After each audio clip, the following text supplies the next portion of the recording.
Hello મિત્રો, સ્વાગત છે તમારું આજના વિડીયોમાં. મિત્રો, છેલ્લા 2 મહિના ડિસેમ્બર અને જાન્યુઆરી જેમાં જે બનાવો જે બન્યા છે તેને ધ્યાનમાં રાખીને આજે એક કરંટ અફેરનો એક વિડીયો બનાવ્યો છે. જેના પ્રશ્નો જે છે જીએસઆરટીસી હેલ્પરની જે એક્ઝામ છે, પછી પોલીસની જે એક્ઝામ છે, પછી આવનારી આરઆરબી ગ્રુપ ડીની જે એક્ઝામ છે તેના માટે ખૂબ જ જે છે ઉપયોગી રહેશે. તો મિત્રો, વિડીયોને જે છે પૂરો જોજો અને વિડીયોને એક વખત લાઈક કરી દેજો અને અમારી યુટ્યુબ ચેનલને જે સબસ્ક્રાઈબ કરી દેજો. તો મિત્રો, આજે જે છે પહેલા પ્રશ્નથી જે છે શરૂઆત કરીએ. તો પહેલો પ્રશ્ન છે, સ્વચ્છતા હી સેવા 2024 અભિયાનની થીમ શું છે? તો આન્સરમાં આવશે સ્વભાવ સ્વચ્છતા, સંસ્કાર સ્વચ્છતા. તેનો તમે લોગો પણ જોઈ શકો છો, ફોટો પણ જે તમે સામે જે છે જોઈ શકો છો. મિત્રો, પછી આગળ બીજા પ્રશ્નની વાત કરીએ. તાજેતરમાં જ જાફર હસન કયા દેશના નવા વડાપ્રધાન જે છે બન્યા છે? તો જો આન્સરમાં આવશે જોર્ડન. તેનો જન્મ જે છે 1968 અને તે છે 57 વર્ષના છે. પછી મિત્રો, આગળ આપણે ત્રીજા પ્રશ્નની વાત કરીએ. કેન્દ્રીય કેબિનેટ દ્વારા તાજેતરમાં વિનસ આર્બિટર મિશન VOM માટે મંજૂર કરાયેલ કુલ નાણાકીય ખર્ચ કેટલો છે?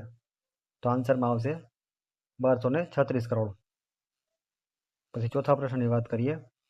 તાજેતરમાં કયા મંત્રાલયે વર્લ્ડ ફૂડ ઇન્ડિયા 2024 ઇવેન્ટનું આયોજન કર્યું હતું? તો આન્સરમાં આવશે ખાદ્ય પ્રોસેસિંગ ઇન્ડસ્ટ્રીઝ મંત્રાલય. પછી મિત્રો, આગળ આપણે વાત કરીએ તો છે પાંચમો પ્રશ્ન. પેંચ ટાઈગર રિઝર્વ જે તાજેતરમાં સમાચારમાં જોવા મળ્યો છે તે કયા રાજ્યમાં આવેલો છે? તો આન્સરમાં આવશે મધ્યપ્રદેશ. પછી આગળ આપણે છઠ્ઠા પ્રશ્નની વાત કરીએ. હુથીઓ એક સશસ્ત્ર ધાર્મિક અને રાજકીય જૂથ કયા દેશ સાથે સંકળાયેલું છે? તો આન્સરમાં આવશે યમન દેશ સાથે સંકળાયેલું છે. પછી સાતમો પ્રશ્નની વાત કરીએ. તાજા સમાચારમાં જોવા મળેલ પ્રધાનમંત્રી અન્નદાતા આય સંરક્ષણ અભિયાન PM આશાનો મુખ્ય ઉદ્દેશ શું છે? આન્સરમાં આવશે ખેડૂતોએ તેમની ઉપજ માટે વાજબી ભાવો સુનિશ્ચિત કરવો. પછી મિત્રો, આગળ આપણે આઠમા પ્રશ્નની વાત કરીએ. એક રાષ્ટ્ર એક ચૂંટણી તાજેતરમાં સમાચારમાં કઈ સમિતિ સાથે સંબંધિત છે? આન્સરમાં આવશે રામનાથ કોવિંદ, જે દેશના જે છે રાષ્ટ્રપતિ છે. પછી નવમો પ્રશ્ન વાત કરીએ. કયું રાજ્ય 2024માં 55માં આંતરરાષ્ટ્રીય ફિલ્મ તહેવાર ઓફ ઇન્ડિયા IFFIનું યજમાન છે? આન્સરમાં આવશે ગોવા. પછી આગળ વાત કરીએ. 10મો પ્રશ્ન છે,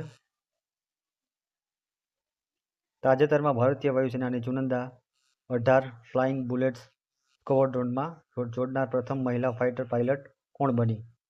તો આન્સરમાં આવશે મોહના સિંહ. તેની એજ જે છે 32 યરની છે અને 22 જાન્યુઆરી 1992માં તેનો જન્મ થયો હતો. પછી આગળ 11મા પ્રશ્નની વાત કરીએ. તાજેતરમાં નાર્કોટિક્સ કંટ્રોલ બ્યુરોના નવા ડિરેક્ટર જનરલ તરીકે કોની નિમણૂક કરવામાં આવી છે? તો આન્સર છે અનુરાગ ગર્ગ. પછી 12મો પ્રશ્ન છે, તાજેતરમાં સમાચારમાં બાયો રાઇટ સ્કીમ માટે કયા મંત્રાલયને નોડલ મંત્રાલય તરીકે નિયુક્ત કરવામાં આવ્યું છે? આન્સરમાં છે વિજ્ઞાન અને ટેકનોલોજી મંત્રાલય. 13મો પ્રશ્ન છે, તાજેતરમાં કઈ સંસ્થાએ સ્ટેટ ઓફ ધ રાઇટ 2024 નમૂનો અહેવાલ પ્રકાશિત કર્યો છે? આન્સરમાં આવશે ઇન્ટરનેશનલ રાઇનો ફાઉન્ડેશન IRF.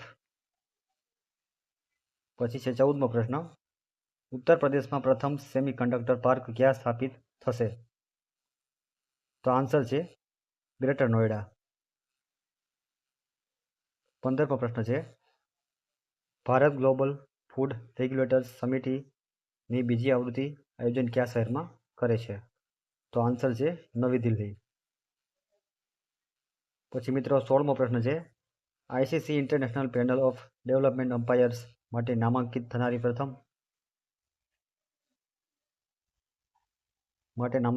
પ્રથમ પાકિસ્તાની મહિલા બની કોણ? તો આન્સરમાં આવશે સલીમા ઇમ્તિયાઝ. તમે જે એનો જે સામે ફોટો પણ જોઈ શકો છો મિત્રો.